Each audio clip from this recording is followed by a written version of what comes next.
Allahumma salli ala sayyidina maulana Muhammad wa ala ali sayyidina কত ফেরাউন নমরুদ তারা আজকে জমিনে থাকতে পারলো না, আমরা সবাই চলে যাব, কেউ তো হবে থাকবো না। আল্লাহুম্মা সাল্লি আলা সাইয়্যিদিনা মাওলানা মুহাম্মদ ওয়া আলা আলি সাইয়্যিদিনা। লা ইলাহা ইল্লাল্লাহ, লা ইলাহা ইল্লাল্লাহ, লা ইলাহা ইল্লাল্লাহ, লা ইলাহা ইল্লাল্লাহ, লা ইলাহা ইল্লাল্লাহ, লা ইলাহা ইল্লাল্লাহ মুহাম্মাদুর রাসূলুল্লাহ। আলহামদুলিল্লাহ, সমস্ত প্রশংসা সেই মহান আল্লাহ রাব্বুল আলামিনের দরবারে, যেই আল্লাহ রাব্বুল আলামিন আহকামুল হাকিমিন, দয়াবান মেহেরবান, করুণা আদার অনুগ্রহ করে, অতি অনুগ্রহ করে আমাকে আপনাকে আল্লাহ পাক রব্বুল আলামিন জান্নাতে ঘরে এসে বসে নবীর সাথে দুরূদ শরীফ পড়া এবং আমাদেরকে জুমার নামাজ পড়ার জন্য আল্লাহ পাক গ্রাম থেকে দূর দূরান্ত থেকে আমাদেরকে বাছাই করে যাচাই করে এখানে আসার এবং বসার সুযোগ করে দিয়েছে। যেন অন্তর করে বলুন আলহামদুলিল্লাহ। আমাদেরকে আল্লাহ একটা জিহ্বা দিয়েছে, আমাদেরকে আল্লাহ দুটো চক্ষু দিয়েছে, আমাদেরকে আল্লাহ রাব্বুল আলামিন দুইটা হাত দান করেছে, দুইটা পাও দান করেছে, মাথা আমাদেরকে আল্লাহ সুন্দর করে স্কেল, মাথার ব্রেন শক্তিগুলো আমাদের সুন্দর করে দিয়েছে, আমাদের স্মৃতিশক্তি, আমাদের বুদ্ধিমত্তাকে আল্লাহ তাআলা সুন্দর সুস্থ রেখেছে। এখন এইটা যে রেখেছে এটা হচ্ছে একমাত্র আল্লাহ তাআলার নিজ অনুগ্রহ এবং তার অতি দয়া। বলুন যে সুবহানাল্লাহ। এখানে আমার চোখ ভালো থাকবে না আমার কাম্য নয়, আমার হাত ভালো থাকবে সেটা আমার কাম্য নয়, আমি আশা করি না। কিন্তু আমার যে কাজ, আমার যে চাহনি, দেখনি, কথাবার্তা, চলা, আমল, আকলাক, কথাবার্তা সমস্ত বিরুদ্ধে আমার চোখ অন্ধ হওয়া লাগে, আমার হাত লেগে যাওয়া লাগে, পাটা লেগে যাওয়া লাগে, অন্তরে ভাইরাস জন্ম নেওয়া লাগে। কিন্তু আল্লাহ তাআলা বলে না, আমি আল্লাহ তেমন কোন আল্লাহ নয় যে দুনিয়ার কোন মানুষ সামান্য অপরাধ করলে ধরে ফেলে শাস্তি দেয়। আমি আল্লাহ রাব্বুল আলামিন তোমাদের জমিন থেকে আসমান ভরে যাবে, গুনাহ করে করে, পাপ করে করে, গুনাহ করে করে ভরে যাবে। তারপরে আমি আল্লাহ এমন দয়াবান, এমন মেহেরবান, এমন করুণার আধার, আমি আল্লাহ দয়াবান মায়া নিয়ে বসে আছি। এই জন্যই বান্দারা তোমরা জমিনে এত অন্যায় করার পরেও জমিনে সুস্থ আছো। বলুন যে সুবহানাল্লাহ। আমাদের কোনো পীর সাহেবের, কোনো আমলের, কোনো নামাজ, কোনো ইবাদত, কোনো কিছু দিয়েই আমাদের সুস্থ থাকার কথা নয়। এটা হচ্ছে একমাত্র আল্লাহ তাআলার অনুগ্রহ। বলুন সুবহানাল্লাহ। আমাদের জিহ্বা আছে, এই জিহ্বা পশু প্রাণী, কীট পতঙ্গ, সমস্ত পশু প্রাণীর আল্লাহ তাআলা জিহ্বা দান করেছে। সবাই জিহ্বা দিয়ে কি তিত না টক না মিষ্টি সেটা সে স্বাদ গ্রহণ করতে পারে, কেমন লাগে, বাসি বা তরকারি নষ্ট না ভালো, বাসি না তাজা সেটাও আমরা বুঝতে পারি। কিন্তু এই জিহ্বাটা কিয়ামতের কঠিন মুসিবতের দিনে একবারে বোবা হয়ে যাবে, কিছু বুঝবে না। দুইটা চক্ষু আমার আছে, এই চক্ষু দুটা কিয়ামতের কঠিন মুসিবতের দিনে অন্ধ হয়ে যাবে। বলুন যে নাউজুবিল্লাহ। কারণ কি জানেন?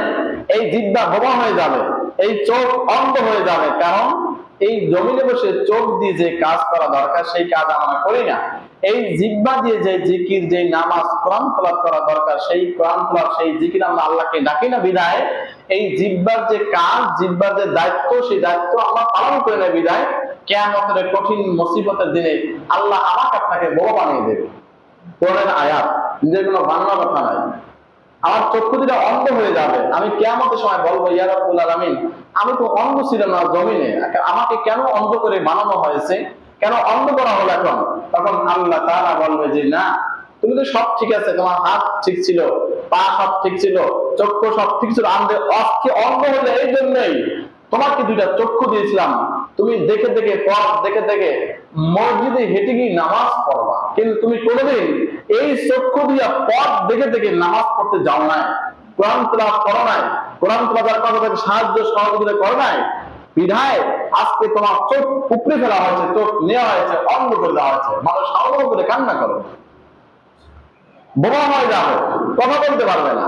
কারণ কি? আল্লাহ তাআলা বলবে এই জিহ্বা দিয়া দুনিয়ার কত কথাবার্তা বলেছো, দুনিয়ার কত আরাম আয়েশের কথা বলেছো, কত মিথ্যা সাক্ষী দিছো, কত মানুষের কানাকাশি করে মানুষের এখান থেকে সেখানে লাগিয়ে দিয়েছো, কিন্তু জিহ্বা দিয়ে আমি আল্লাহর জিকির করো নাই। হুজুরেরা, আলেমরা, নবীরা সবাই মিলে বলছে যত বেশি জিকির করা যায় তত বেশি বান্দা আল্লাহর সন্নিকটে চলে যায়। বলেন যে সুবহানাল্লাহ। এখন আপনার আমার জিহ্বা দিয়ে আমরা রাস্তায় হাঁটি, জমিনে হাঁটি, 24 ঘন্টার ভিতরে জিহ্বা কত হাজারো বান্দারে একবার এই জিহ্বা দিয়ে আমি আল্লাহকে ডাকছি কিনা চিন্তা করে দেখেন। আল্লাহ মাফ করে দেন, আস্তাগফিরুল্লাহ, আল্লাহ মাফ করে দাও, আল্লাহ তো সব গুণ সব পাব, আল্লাহ আপনি বললাম যে শেষ হয়ে যাবো আল্লাহ, এরকম কি বলছেন জিহ্বা দিয়ে? তাহলে সেই জিহ্বা দিয়ে কোরআন তেলাওয়াত করলে, জিহ্বা দিয়ে নামাজ পড়লে, জিহ্বা দিয়ে সূরা তেলাওয়াত করলে এই জিহ্বার দায়িত্ব পালন করা হয়। বলেন সুবহানাল্লাহ। আল্লাহ রাব্বুল আলামিন পবিত্র কোরআনের ভিতরে সুন্দর করে বলে দিয়েছে লা ইন শাকারতুম লা আযীদান্নাকুম ওয়া লা ইন কাফারতুম ইন্না আযাবি লাশাদীদ। বান্দারে আমি আল্লাহ যে চক্ষু দুইটা দিলাম, আমি দুইটা হাত তোমাকে দান করে দিলাম, আমি তোমার কণ্ঠ সুন্দর করে দিলাম, কথা বলতে পারো, চক্ষু দিয়ে দেখতে পারো, কথা বলতে হাঁটতে পারো, তুমি সব করতে পারো, কিন্তু এই চক্ষু, এই হাত, এই পা দিয়ে যখন বান্দা নামাজ পড়বা, আমি আল্লাহ শুকর করবা। শুকর কেমন করে করবা? নামাজ পড়ার মাধ্যমে শুকর করবা।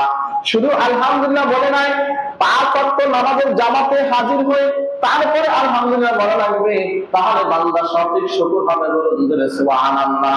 কিন্তু আল্লাহ তাআলা বলে নামাজের বেলায় তোমাকে খুশ করা পাওয়া যায় না, তোমাকে জিকিরের বেলা পাওয়া যায় না, কোরআন তেলাওয়াত করতে পাওয়া যায় না, আমি আল্লাহর হুকুম তুমি পালন করো না, শুধু মুখ দিয়ে আলহামদুলিল্লাহ বল না, এটা কোনো লাভ নয়। কি লাভ হবে? আলহামদুলিল্লাহ বলতে যে করা হরফ আছে ওই করা হরফের সব হবে। বলুন সুবহানাল্লাহ। কিন্তু বাংলাদেশ মানুষ, যেই মুসলমান বান্দা নামাজ পড়ার পাশাপাশি জিকির করবে, কোরআন তেলাওয়াত করবে, আল্লাহকে আল্লাহ বলে স্বীকার করবে, রব্বি কারীম, ও আল্লাহ গো আপনাকে সুন্দর করে মানুষ বানাবেন, আল্লাহ আমাকে সুন্দর করে হাত দিয়েছেন, আমাকে তুমি সুন্দর করে পা দিয়েছেন, আমার সুন্দর চেহারা করেছেন, রব্বি কারীম, রব্বি আল্লাহ। এই সৌন্দর্য, এই নিয়ামত একমাত্র আপনি আল্লাহ দিয়েছেন। বলুন সুবহানাল্লাহ।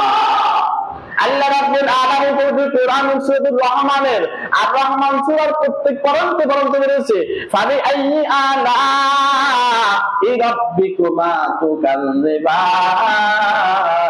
আল্লাহ তাআলা বলে এ বান্দা আসমান থেকে জমিনে তাকাই দেখো, সারা কুল কায়নাত দেখো, আসমান ও মহাকাশ থেকে শুরু করে সপ্তম করে সপ্তম আসমান সমস্ত চতুর্দিকে তাকাই দেখো, এত সুন্দর করে জমিন বানাইলাম, এত সুন্দর করে বানাইলাম, এত সুন্দর করে নিয়ামত দান করলাম বান্দারে। এই নিয়ামতের ভরপুর পিপিলিকা থেকে শুরু করে ওই বড় হাতি এবং 3 মাস পর্যন্ত বড় প্রাণী থেকে কোন নিয়ামতকে আমি আল্লাহর অস্বীকার করতে পারবা? তোমরা কোন নিয়ামতকে আমি আল্লাহর অস্বীকার করতে পারবা? বলুন সুবহানাল্লাহ। আল্লাহ তাআলা বারবার বলে ফাবি আইয়ি আলা রাব্বিকুমা তুকাল্লিবান। আল্লাহ তো বড়, আল্লাহ তো বড় বিশাল, আল্লাহ আল্লাহর বারবার বলার দরকার হয় না, আল্লাহ এইটাই স্মরণ করাইয়া দেয় ও নাপাক পানির মানুষ জমিনে আসার পরে তুমি বড় মেম্বার হও, এমপি হও, মন্ত্রী হও, মিনিস্টার হও, তুমি বড় বুদ্ধিজীবী হও, তুমি বড় শিক্ষিত, চাকরি পাও, অথবা বড় ব্যবসায়ী হও, তারপরে আল্লাহকে ভুলিয়া যাও রে বান্দা। আল্লাহ এই জন্য সুন্দর করে বারবার বারবার ডাক দিয়ে বোঝায়, ফাবি আইয়ি আলাহি রাব্বিকুমা তুকাল্লিমান। বান্দারে, আমি আল্লাহ তাআলার কোন নিয়ামতকে বান্দা তুমি অস্বীকার করতে পারবা? এই সমস্ত নিয়ামত আমি আল্লাহ তাআলা তোমাদেরকে দান করেছি, বলুন জোরে সুবহানাল্লাহ।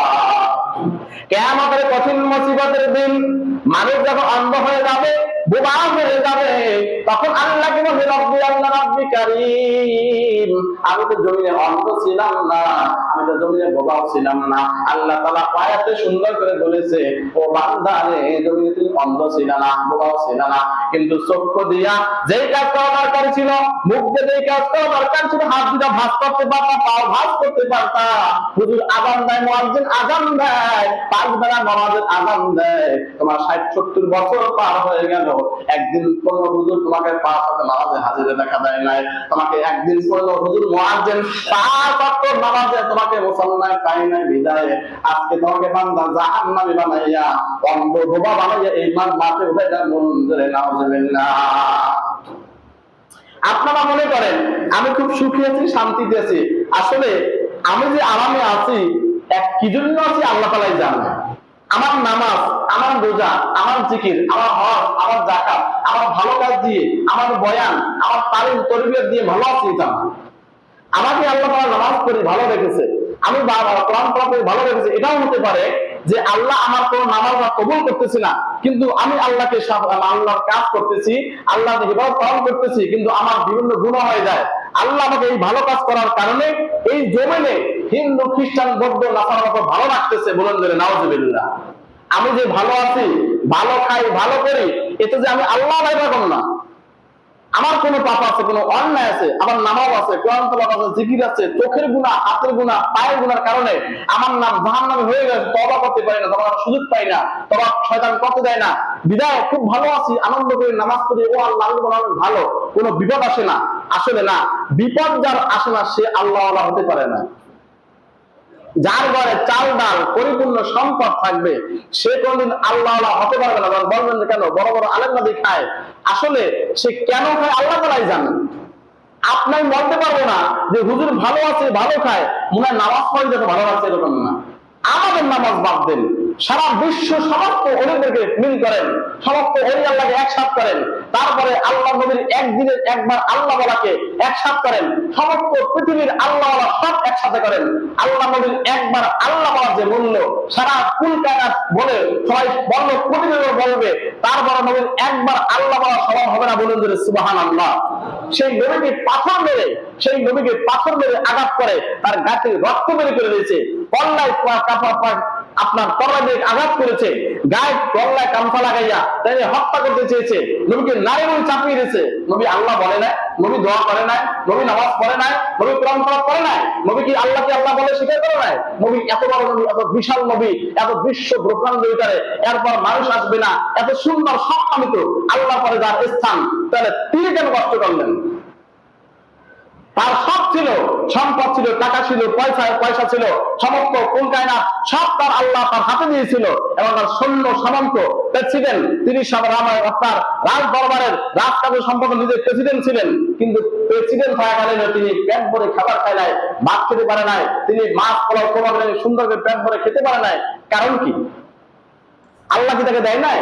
কিন্তু আল্লাহ নবী দেখেছে, আল্লাহ নবী দেখেছে যে পৃথিবীর যদি নবী এত সুখ করে যায়, নবী শান্তি করে যায়, নবীর এই যে সামনে জমানায়, ওই জমানায় গরিব সাহাবী আছে, একবার এক মুঠো ভাত খেতে পারে না, কারণ ওই সাহাবী বলবে দেখো আমি নামাজ পড়বো কেমন করে? আল্লাহ নবী প্রেসিডেন্ট, আল্লাহ নবী বড় বিশাল বড় প্রেসিডেন্ট, তার সৈন্য আছে, সামর্থ্য, চাকরি আছে, আমার চাকরি নাই, আমি তো না খেয়েছি, নামাজ পড়বো কেমন করে? আল্লাহ নবী এই জন্য প্রেসিডেন্ট থাকাকালীন অবস্থায় ওই গরিব সাহাবীদের মতো একরকম জীবন ধারণ করেছে, বলেন যে সুবহানাল্লাহ। আমার নবীকে কাফের বিরুদ্ধে আঘাত করেছে, আসলে আঘাত করেছে, নবী ইচ্ছা করলে তাকে মারতে পারে, মারতে পারে না। কারণ কি? আল্লাহ তাআলা বলেছে যেই বান্দার উপরে বিপদ আসে না সেই বান্দা আল্লাহ হতে পারে না। আর ঠিক আল্লাহ নবী সেই দিকটা খেয়াল করে জীবনে অনেক কষ্ট করে গেছে, অনেক মার খেয়েছে, অনেক অত্যাচার সহ্য করেছে, কিন্তু জীবনে আল্লাহকে আল্লাহ বলা ছাড়ে না। বলেন সুবহানাল্লাহ। নবীর একজন সাহাবী হযরত খাব্বাব রাদিয়াল্লাহু তাআলা আনহুকে একবার নবীর সামনে গেল, ইয়া রাসূলুল্লাহ, ইয়া হাবিবাল্লাহ, আমার কোমরটা দেখেন, কোমরটা জামা উঠানের পরে কোমর দেখতেছে, ওই কোমরে কাফের বেঈমান আবু জেহেল উতবা সাইবারা খাব্বাব রাদিয়াল্লাহু তাআলা আনহুকে এমন আঘাত করেছে, আঘাত করতে করতে আগুনের কয়লার উপরে শোয়াইয়া রেখেছে, শোয়াইয়া রেখেছে, শোয়াইয়া কারণে এই কোমরের হাড্ডি গুঁড়ো পড়ছে, একবারে হাড্ডি বের হয়েছে। বলুন সুবহানাল্লাহ। ইয়া রাসূলুল্লাহ, ইয়া হাবিবাল্লাহ, আপনাকে আমি বলতেছি, আল্লাহকে আল্লাহ বলে স্বীকার করি, আল্লাহ এক। এই এক বলার কারণে কাফের বেঈমান আবু জেহেল উতবা সাইবা সবাই মিলে আমাকে ধরে এত আঘাত করেছে, হুজুর গো, আমার এই কোমরের গোশত নাই, শুধু হাড্ডি আছে, হাড্ডির চামড়াটা শুধু আছে। তারা ইসলাম গ্রহণ করেছে, কষ্ট করেছে, নামাজ পড়েছে, আল্লাহকে আল্লাহ বলে স্বীকার করেছে, কিন্তু আজকে এত সুখ, এত শান্তি, এত টাকা, এত পয়সা, এত আরামায়েশ, এত সুন্দর ব্যবসা বাণিজ্য, কাজকর্ম, টাকা পয়সা, কিন্তু 5 ওয়াক্ত নামাজে কোন মানুষ হাজির হয় না। বলুন নাউজুবিল্লাহ। খাব্বাব রাদিয়াল্লাহু তাআলা আনহুকে বলা হয়েছে, খাব্বাব, এই জমিনে যত সম্পদ আছে তোমাকে সব সম্পদ দিয়ে দেব, কোন মহিলা চাও সেই মহিলা শুধু তোমাকে দেওয়া হবে, কিন্তু একবার আল্লাহকে আল্লাহ বলা ছাড়িয়া দাও।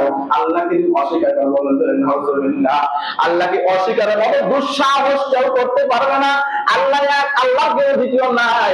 আল্লাহ সুন্দর, আল্লাহ সবচেয়ে বড়, আল্লাহ সবচেয়ে বড় দয়াবান। আল্লাহ যে এক, এটা হাজার কোটি কোটি টাকা দিয়ে কোনো বান্দা আছে হাজার লক্ষ লক্ষ কোটি কোটি টাকা দিয়ে দেবে, কিন্তু আল্লাহকে দুই বলাইতে কেউ পারবে না। বলুন সুবহানাল্লাহ। ও খাব্বাব, এত কষ্ট করে আঘাত আমরা করি, একবার আল্লাহকে অস্বীকার করো। খাব্বাব বলছে, ও দুনিয়ার কাফের বেঈমান, এই দুনিয়ার সমস্ত সম্পদ পৃথিবী আমার হাতে দাও, এক পাশে আল্লাহকে নামটা দাও। আল্লাহ এত সুন্দর, এত দয়াবান আল্লাহ, দুনিয়ার সব সম্পদ ভুলিয়া আমি আল্লাহকে নিয়ে থাকবো। বলুন সুবহানাল্লাহ। আল্লাহ যে এক, আল্লাহ যে দুই, এইটা আমরা কোনো বলতেই পারি না। আমাদের গুনাহ আছে, পাপ আছে, অন্যায় আছে, কিন্তু আল্লাহ যে এক, আল্লাহ যে একত্ববাদ, আল্লাহ যে সবচেয়ে বড় সুন্দর, আল্লাহ সবচেয়ে বড় দয়াশীল, এইটা আমরা দুই বলতেই পারবো না কখনোই। এই অন্তরাত্মা কখনো সৃষ্টি হবে না। আমাকে আল্লাহ সুখ দেয়, আমাকে আল্লাহ শান্তি দেয়, আমাকে আল্লাহ বাঁচায়, আল্লাহ পালে। আমার ছেলে আমাকে টাকা দেয় না, আমার গাছ আমাকে খাওয়ায় না, আমাকে একমাত্র আল্লাহ খাওয়ায়, আল্লাহ পালে, সবকিছু আল্লাহই দেয়। এই ন্যায়, এই বিশ্বাস যদি করে কোনো মানুষ, আল্লাহ তাআলা তার উপরে অতি রহম হয়। বলুন সুবহানাল্লাহ। সেই খাব্বাব রাদিয়াল্লাহু তাআলা আনহু তাকে মারতে মারতে মারতে মারতে আগুনে পুড়ে ছারখার করে এই হাড্ডিগুলো বের হয়ে গেছে। কিন্তু সাহাবী, তিনি ছিলেন ছোট্ট সাহাবী, নামাজ না পড়লে কি হইতো? তিনি তো বলেছিলেন, ক্বালু লা ইলাহা ইল্লাল্লাহ ফাদাখালা জান্নাহ, ওয়ালা নবী সাল্লাল্লাহু আলাইহি ওয়াসাল্লাম সুকাল লা ইলাহা ইল্লাল্লাহ ওয়াহিদা ফাদাখালা জান্নাহ। যে একবার বিশ্বাসের সাথে একবার বলে কালিমা তাইয়্যিবা, লা সবাই বলেন লা ইলাহা ইল্লাল্লাহ মুহাম্মাদুর রাসূলুল্লাহ। আল্লাহ বলেছে যে একবার বিশ্বাসের সাথে জিহ্বা দিয়ে বলবে আল্লাহ এক, আল্লাহ কোনো শরীক নাই, মুহাম্মদ সাল্লাল্লাহু আলাইহি ওয়াসাল্লাম আল্লাহ সর্বশ্রেষ্ঠ বান্দা রাসূল, এবং যারা নামাজ পড়বে, ভালো কাজ করবে, এদের জন্য জান্নাত অবরোধ হয়ে যাবে। বলুন সুবহানাল্লাহ। কিন্তু খাব্বাব রাদিয়াল্লাহু তাআলা এত কষ্ট করলে কারণ কি জানেন? যে আল্লাহকে তারা বলেছিল, সরাসরি আঘাত করেছে, ও খাব্বাব বলো আল্লাহ নাই, বলে নাউজুবিল্লাহ, বলে নাউজুবিল্লাহ, বল আল্লাহ কিসের? তখন তিনি বলেছেন, এই বিশ্বাস আমি করতে পারবো, আমাকে কেটে টুকরো টুকরো করে দাও, আমার গোশত কেটে, আমার শরীর কেটে, আমার সমস্ত বডি কেটে টুকরা টুকরা করো, আমার গোশতের টুকরা একবার, গোশতের টুকরা আল্লাহ আল্লাহ জিকির করবে। বলুন সুবহানাল্লাহ। হযরত জাফর রাদিয়াল্লাহু তাআলা আনহু তিনি এক যুদ্ধে শহীদ হলেন। আল্লাহ নবী তাকে সেনাপতি করেছিলেন। সেই সেনাপতি জাফর, তোমার যখন জানটা আছে, রক্তবিন্দু আছে, এই আমি আল্লাহ আল্লাহ পক্ষ থেকে যে নিশান পেয়েছি, যে তোমাদের নিশান, এই নিশান তুমি দাঁড়িয়ে রাখবা, কালিমা তাইয়্যিবা নিশানটা। তখন খাব্বাব হযরত জাফর রাদিয়াল্লাহু তাআলা আনহু, কি আপনারা জানেন, প্রথম আপনার দুইটা পা কেটে ফেলেছে, প্রথম ধরে দুইটা পা কেটে ফেলেছে, তারপরে এই নিশানটাকে, আল কায়দার ঝান্ডাকে এই বগলে ধরছে। বগলে ধরার পরে আপনার এই দুইটা ভগল কেটে দিছে, তার তার কি আছে শরীরে? শুধু কল্লাটা আবার এখনো আছে, কল্লাটা ভদ্দা আছে। তারপরে এই জাফর রাদিয়াল্লাহু তাআলা সবচেয়ে নবীর অন্যতম অনেক আদরের সাহাবী ছিলেন। এরা স্বর্ণের টুকরা মানুষ। আমরা জাহান্নামের কুকুর, আমরা জাহান্নামের কুকুর। আমাদেরকে আল্লাহ জান্নাতে না, আল্লাহ বলেছে রহমত, আমাদের জান্নাত পাওয়ার আশা করা যায় না। কিন্তু ওয়াল্লাযিনা আমানু আশাদ্দু হুব্বান লিল্লাহ, যতই করো বান্দা আমি আল্লাহকে বড় মনে করো, আমি আল্লাহ জান্নাত যাওয়ার আশা করো, বলেন সুবহানাল্লাহ। আশা করা যায়, আমি বলি এই জন্য আমাদের নামাজ, আমাদের রোজা, আমাদের সবকিছুতে মনে হয় যেন আমরা জাহান্নামে যাই। আল্লাহ বলেন জান্নাতে নেয়, এটা আল্লাহ মানে নিচের ভালোবাসা। আমি নামাজ পড়া, বউ নামাজ পড়ে না, আমার বউ নামাজ, মেয়ে নামাজ পড়ে না, আমি নামাজ, ছেলে নামাজ পড়ে না, আমার মা নামাজ পড়ে, কয়জন নামাজ পড়ে আপনার? কেমন আপনি জান্নাতি হবেন? আমার এই গুণ হয়, সেই গুণ হয়। এই জন্য আপনার এই জাফর রাদিয়াল্লাহু তাআলা দেখেন তারা কত কষ্ট করেছে, আমাদের সেই কাজ করে না কোনোদিন, আমার নাকেও থেকে না। তাহলে এই দুই ভগবান যখন এই এখান থেকে কেটে দিচ্ছে, তখন এই নিশানটাকে কামড় দিয়ে এই মুখ দিয়ে কামড়ে যাচ্ছে, বলেন যে সুবহানাল্লাহ। যারা বলেন সুবহানাল্লাহ। দুইটা হাত, দুইটা পা নাই, কিন্তু জাফর রাদিয়াল্লাহু তাআলা এই মুখে দিয়া আল্লাহ নবীর কথা, যে জাফর যখন যে জানটা আছে, ওই নিশান কালিমাটার নিশানটা যখন নিচে পড়ে না, বলেন সুবহানাল্লাহ। এইবার আপনারা বললেন এই মুখ দিয়ে বের হয়েছে কাফের, বেঈমান, কুকুরগুলা, জাহান্নামের পাপিষ্ঠ কুকুর, নরপিশাচগুলা, তারপরে গিয়ে জাফর রাদিয়াল্লাহু তাআলাকে এই কল্লাকে আলাদা করে দিচ্ছে, বলেন যে নাউজুবিল্লাহ। আপনি আমি ইসলাম গ্রহণ করেছি, নামাজ পড়ি না, ভাত খাই, খাবার খাই, পোলাও কোনা বিরিয়ানি খাই, অথচ নামাজ পড়ি না, বড় বড় কথা বলি আমরা জাহান্নামের কুকুর হয়েছে অনেকেই, আমিও হতে পারি। আবার 7 বার বড় লোক জান্নাতে যেতে পারে, আমল আখলাক ভালো থাকা লাগবে।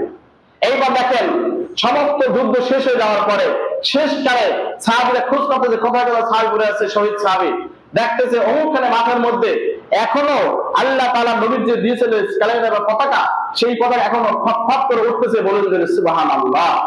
তখন সবাই বলতে পারছে মানে একজন সাহাবী এখনো জীবিত আছে, একজন সাহাবী এখনো জীবিত আছে, অসুস্থ কিন্তু জীবিত আছে। কিন্তু কাছে গিয়ে দেখতেছে হযরত জাফর রাদিয়াল্লাহু তাআলা আনহুর ধরটা এক পাশে, পাও আলাদা এক পাশে, দুই পা হাত আরেক পাশে, কল্লা আরেক পাশে, কল্লার করে আল্লাহর কথা মতো তিনি দাঁত দিয়ে ওই পতাকাকে কান দিয়ে ধরে আকাশে দাঁড়ায় রেখেছে, বলেন যে সুবহানাল্লাহ। শুধু কল্লা দিয়ে, তিনি বলেন শুধু এই কল্লা দিয়া আপনার ইসলামের পতাকাকে, কালেমার পতাকাটাকে একবারে আসমানে তাকাই ধরেছে, বলেন যে সুবহানাল্লাহ। এর পতাকা করবে কি আমাদের জন্য? এই সব কিছু করছে আপনারা আমার জন্য, আর কারোর জন্য নাই।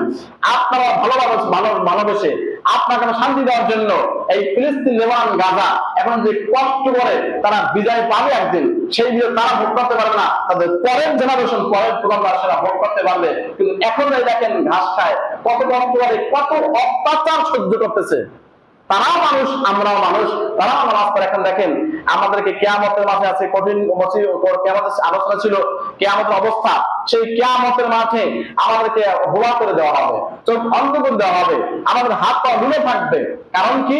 আমাদের চোখ, আমাদের হাত পা দিয়ে যে কাজ করা দরকার ছিল সে কাজ আমরা করে নাই।